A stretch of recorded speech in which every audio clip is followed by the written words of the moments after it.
అనగనగా ఒక ఊరిలో సూరయ్య అనే కూరగాయల వ్యాపారి ఉండేవాడు. చుట్టుపక్కల గ్రామాల్లోంచి కూరగాయలతో పాటు పాలు, నెయ్యి సేకరించి పెద్ద ఊళ్ళకి రవాణా చేస్తూ చాలా డబ్బు గడించాడు. పొరుగురిలో రాములమ్మ అనే పాడిగేదెలు గల ఒక స్త్రీ ఉండేది.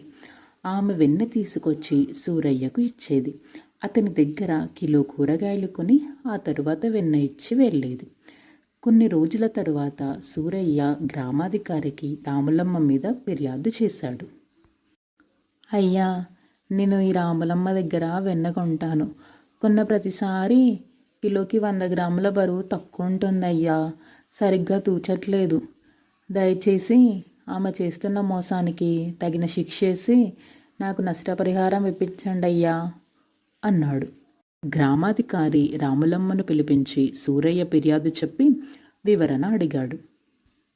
ఆమె అమాయకంగా, సామి, ఆ సంగతే నాకు తెలీదు.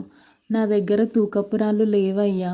అందుకే ముందుగా సూరయ్య దగ్గర కిలో కూరగాయలు కొని ఆ బరువుకు సరితూగే వెన్ననే అతనికి ఇస్తున్నాను. ఏదైనా కిలోనే కదయ్యా అంది.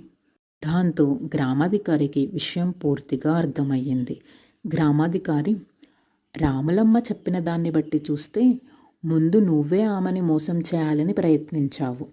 లెక్క సరిపోయింది కాబట్టి ఆమె నీకు నష్టపరిహారం ఇవ్వాల్సిన అవసరం లేదు.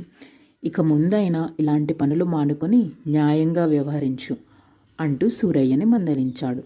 సూరయ్య ఆమెని మోసం చేయాలని చూశాడు. కానీ చివరికి తానే మోసపోయాడు.